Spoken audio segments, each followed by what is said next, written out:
Takže čaute, takže jak som videl, tak ste si odhlasovali ďalšie vysvetlenie Parts 2 Hello Neighbor, tak poďme ďalej pokračovať na tom. Že strach z detstva k tomuto miestu stále máme.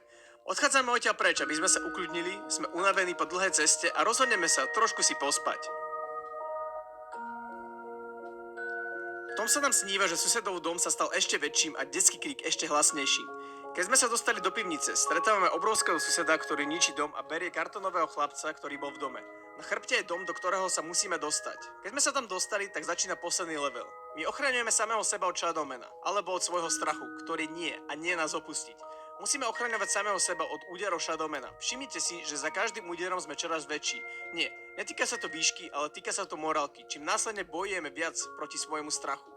Keď sme zničili Shadowmana, pred nami sú zrazu zelené dvere, ktoré nás prebudia z tohto sna.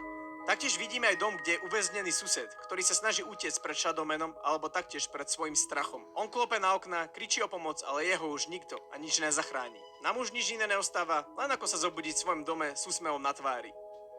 Toto bola celá hra Ahoj sused a teraz si porozprávame celý príbeh tejto hry. Sused bol obyčajným človekom v obyčajnom meste. Mal ženu, ktorá ho milovala a taktiež aj 2 deti. Keď išiel so svojou ženou do mesta, tak sa mu stala autonehoda, v ktorej sa veľmi ťažko zranila jeho sanitky a následne vidíme, ako sa sused bojí o svoju ženu, či prežije.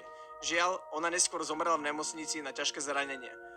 Sused sa totálne zbláznil a aby všetky obvinenia nedali na neho, zakopáva svoju dcéru na svojom dvore. Tuto môžeme vidieť, ako on kope ten hrob. Aby nikto nepodozrieval jeho, tak rozmiestňuje plagáty, kde sú stratené 2 deti. Má to odpútať pozornosť od neho. A taktiež, aby si obyvatelia mesta mysleli, že on naozaj tie deti stratil, taktiež ako môžeme vidieť, on plače. A vedľa neho stojí Shadowman, ktorý predstavuje charakter strach. Tento úsek hry má nám symbolizovať, že suseda totálne ovládol strach. Taktiež sme videli susedové narodeniny, o ktorom nám rozpráva tento sen, čo teraz vidíme.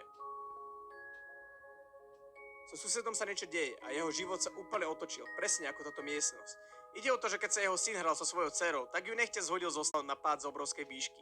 Určite si myslím, že to tak bolo. Tento sen nám ukazuje, že susedov syn je vlastníkom tejto húsenkovej dráhy.